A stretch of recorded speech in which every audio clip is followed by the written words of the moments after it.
Halo Jebret Team, ketemu lagi sama Bang Bes di Indep Bola hanya di Jebret Media TV ya. Dan di episode kali ini kita akan bahas derby yang bermain minggu lalu, Inter melawan Milan ya. Yuk langsung tanpa basa-basi kita langsung masuk ke papan taktik ya. Di sini AC Milan datang dengan formasi andalannya 4-2-3-1 dan kita tahu sepanjang musim Milan selalu jadi peringkat pertama dengan formasi ini andalannya ya, dengan kiper Donnarumma. Kita tahu Donnarumma kiper kelahiran tahun 99, masih sangat muda, masa depan Italia ya, calon penerus Gianluigi Buffon. Terus di depannya ada Romagnoli dan Kjaer ya, mereka berdua adalah palang pintunya musim ini. Di sebelah kanan ada Calabria, salah satu pemain Italia muda juga. Sebelah kiri ada Theo Hernandez, sensasi musim ini ya, naik turun tidak ada capeknya dia. Terus di tengah ada duet Sandro Tonali dan Frank Kessie. Dan di depan 3-1-nya, di sebelah kanan ada Alexis Salamaker dan di kiri ada Ante Rebic dan Ibrahimovic sebagai striker tunggal, di mana poros permainan ada pada Hakan Çalhanoğlu ya. Dia sebagai playmaker di sini, dia bermain free. Dan AC Milan akan berhadapan dengan Inter, rival abadinya, dengan pelatih Antonio Conte dengan formasi yang sudah sangat sering dia gunakan sejak tahun 2010 di era Juventus. Juventus juga pakai formasi ini. Yang bikin beda adalah di kiper tentunya ada Handanovic ya, 36 tahun, sangat bagus sekali, bertahun-tahun konsisten. Terus di depannya ada De Vrij. Dia adalah pemain Lazio mantan, dan sebelah kanannya ada si siapa nih namanya? Skriniar. Lupa. Suka ketukar Skriniar sama Perisic ya. De Vrij, Skriniar, di sini ada pemain muda, sangat bagus banget. Pas lawan Juve Bang Bes sangat suka. Bastoni. Udah besar, masih muda. Nanti perannya seperti apa kita akan bahas. Terus jangkarnya ada Brozovic. Di depannya dia ada si Barella dan Eriksen yang mulai dapat tempat di Inter. Eriksen di sini menariknya, dia nggak jadi second striker seperti di Spurs, tetapi dia menjadi seperti regista kalau bahasa Italinya, orang yang dapat bola terus dia umpan pendek ke depan ya. Dia nggak berada di belakang striker. Strikernya sih pakai dua di depan, Lukaku sama Lautaro Martinez ya. Mereka berdua duet terpanas musim inilah di Liga Italia, golnya banyak banget, jauh pencapaian golnya dari 4 besar di Liga Italia musim ini. Dan yang menarik juga di Inter adalah penggunaan 3-5-2 karena disupport oleh back sayapnya. Sebelah kiri ada Ivan Perisic, sebelah kanan ada Achraf Hakimi. Ya, di sini nanti akan menarik karena duel mantan Real Madrid akan ketemu ya, face to face. Achraf Hakimi, Theo Hernandez. Bagaimana jalannya pertandingan? Kita coba masuk ke papan taktik ya.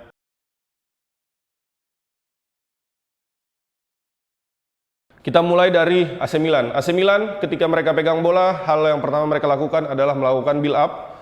Build up yang dilakukan Milan adalah backnya akan melebar seperti ini biasanya. Dan di sini ya. Oke. Build up yang dilakukan oleh AC Milan direspon dengan Inter dengan bermain middle block. Dia nggak ngepres ke atas, dia nggak ingin mengganggu back, dia nggak ingin mengganggu jalannya proses build up.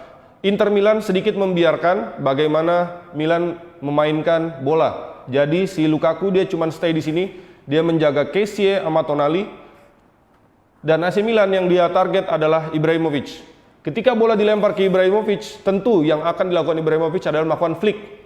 Nah, di sini Ante Rebic, Theo Hernandez yang akan menerima bola flicknya, karena kita tahu walaupun sudah berumur, si Zlatan Ibrahimovic ini salah satu pemain yang sering sekali menang di udara ya.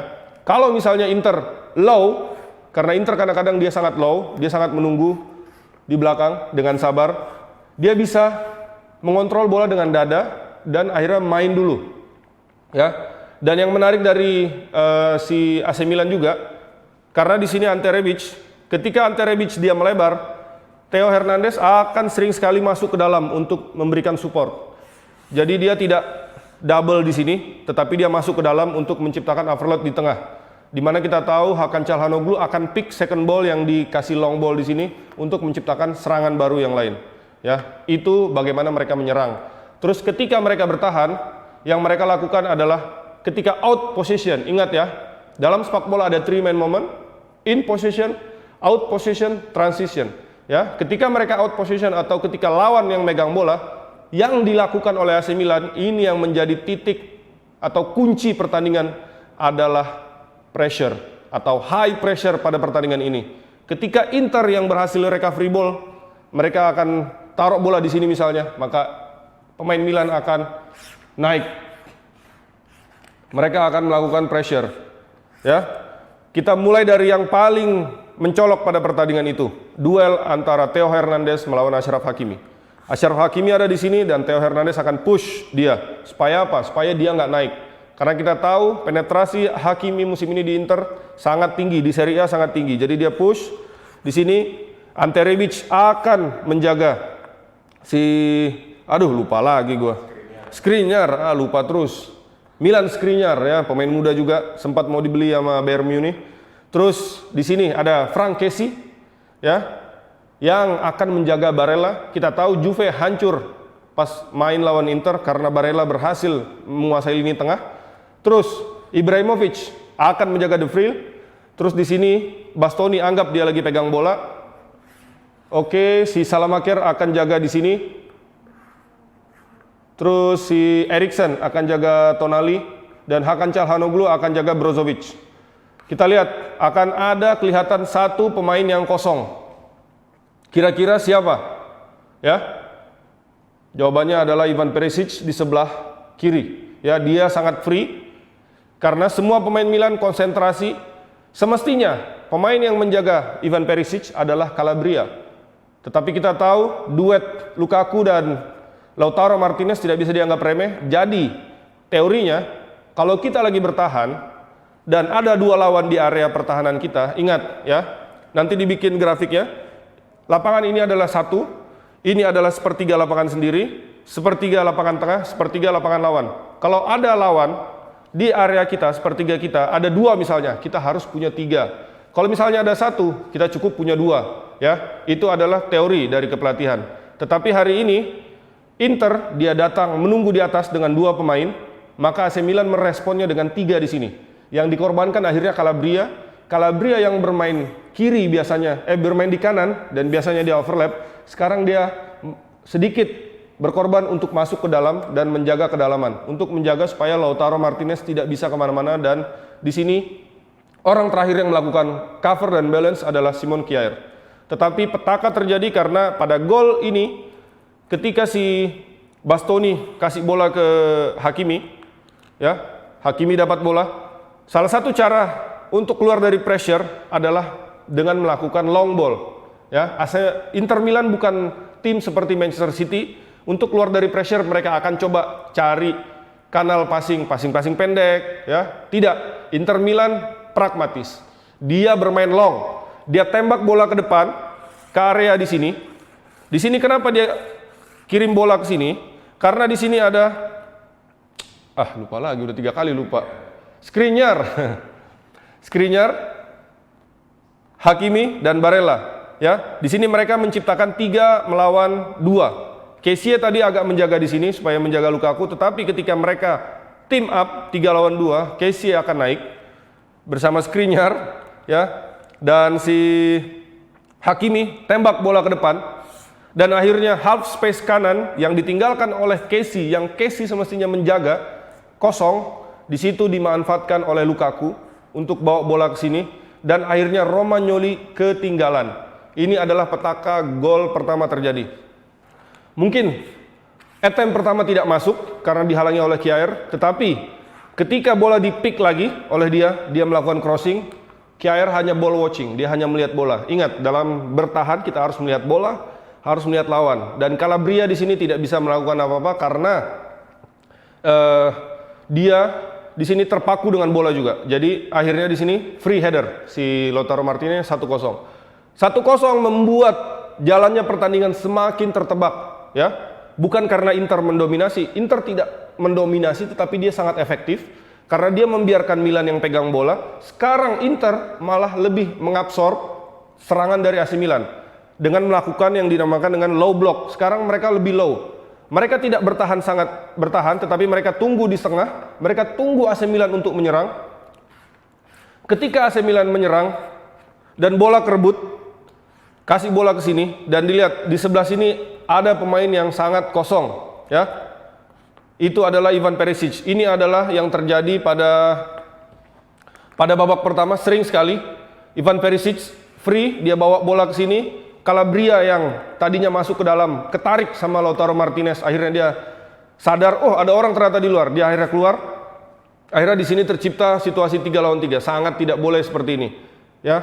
Karena dalam sepak bola, ketika kita bertahan, kita harus selalu unggul, harus bisa 4 lawan 3 misalnya, kalau misalnya seperti ini. Ini adalah counter attack klasik.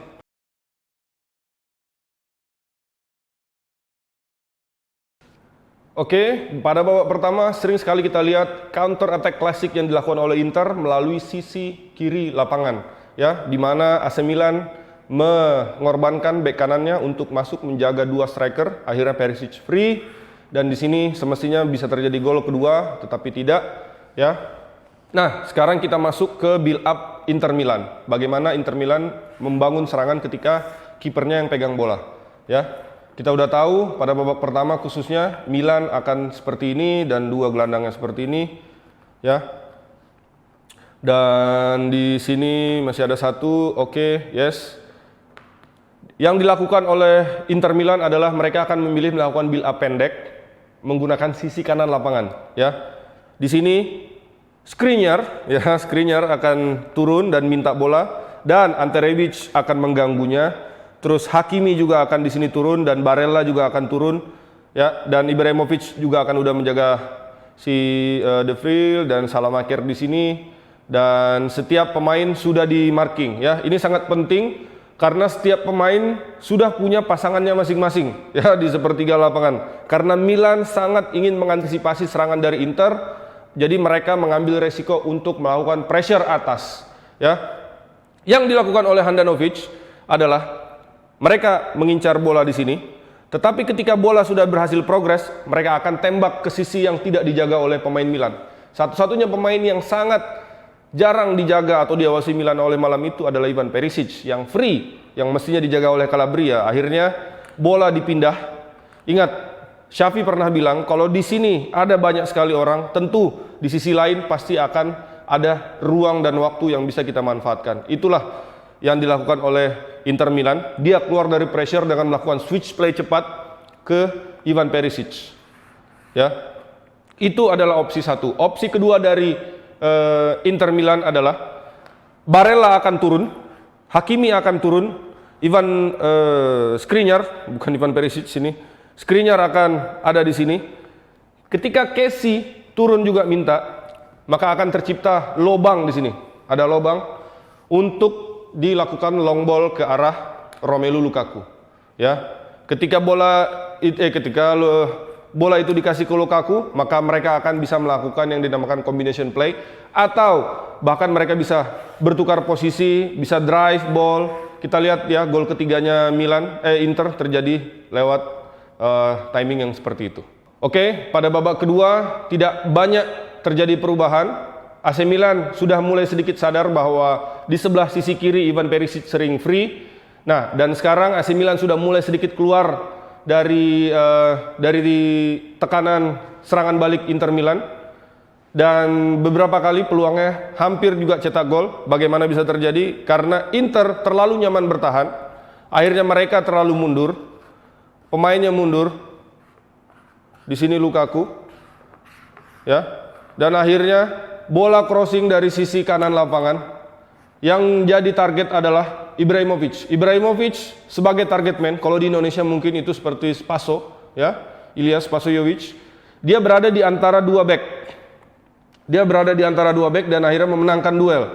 Hampir gol yang corner sama dari crossing, karena 2 back ini tidak terlalu bisa menjaga dia. Beberapa kali dia berada di antara Bastoni dan De Vrij. Bastoni agak sedikit ngebody, tetapi habis itu dipelototin sama Ibra, akhirnya ya agak sedikit kendor.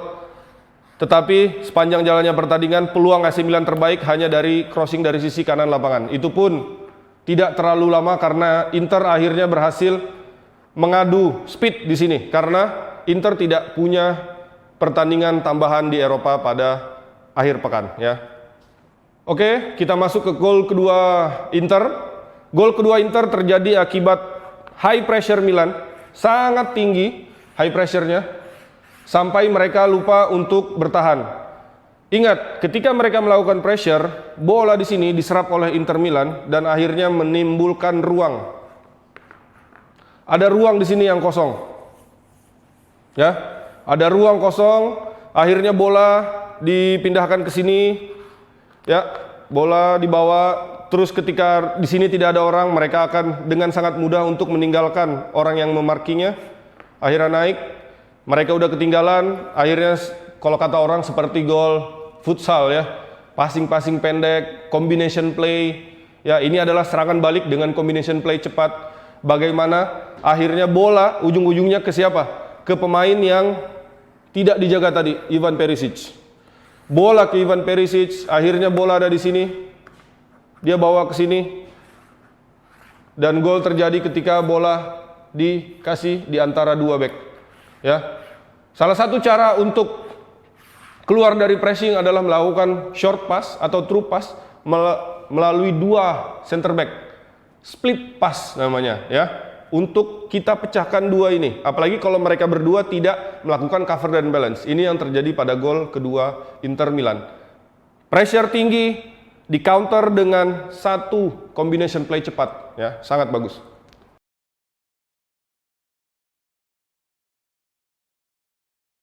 Oke, itu tadi pertandingan Inter melawan Milan. Singkatnya, AC Milan ingin melakukan antisipasi serangan-serangan yang dilakukan oleh Inter dengan melakukan high pressing, tetapi itu malah menjadi senjata yang makan tuan, dan akhirnya itu menjadi titik kelemahan AC Milan pada malam itu, ya, yang berhasil dimanfaatkan berkali-kali oleh Inter Milan, di mana Ivan Perisic menurut Bang Bes adalah kunci untuk membongkar pertahanan AC Milan karena dia tidak terjaga. Ya, karena pemain fokus untuk menjaga Lautaro Martinez, Lukaku. Ketika gol ketiga terjadi, mereka udah sadar harus jaga Perisic, tetapi terlambat. Ketika mereka jaga pemain yang tadinya nggak dijaga, sekarang pemain yang mereka mau jaga akhirnya nggak terjaga. Ya, akhirnya Lukaku free dan akhirnya mereka mencetak gol. AC Milan sendiri ingin membongkar pertahanan Inter, tetapi Inter lebih nyaman dalam melakukan bertahan dan akhirnya tidak terjadi gol karena mereka sangat disiplin, sangat rapat. Dan kita tahu ultra intensitas strategi ala Conte sangat efektif jika dimainkan hanya dalam satu kompetisi. Oke, itu tadi Inter melawan Milan skor 3-0. Dengan ini Inter semakin kokoh di puncak klasmen dan kita lihat siapa yang bisa mengganggu Inter di puncak klasmen. Tentunya pasti bukan Milan karena Milan udah kalah ya. Yuk, kalian yang ingin bahas timnya, tinggal komen di bawah ya, jangan lupa mention di Instagram, di YouTube, semua akan kita bahas. Dan terima kasih yang udah request Inter melawan Milan, pertandingannya seru, adu taktik, ini adalah resiko yang diambil oleh Milan, wajar, kita nggak bisa menyalahkan pelatih, karena nggak mungkin dia datang ke pertandingan lempeng-lempeng aja atau pakai taktik yang biasa. Ini adalah resiko yang diambil. Ingat, kita nggak akan bisa sukses kalau kita nggak ngambil resiko. Ini resiko besar yang diambil, dia gagal, wajar, ya maybe next year ya Milan. Terima kasih yang udah nonton, tetap komen, like semua ya di Jebret Media TV, Jebret Team, terima kasih. Dah.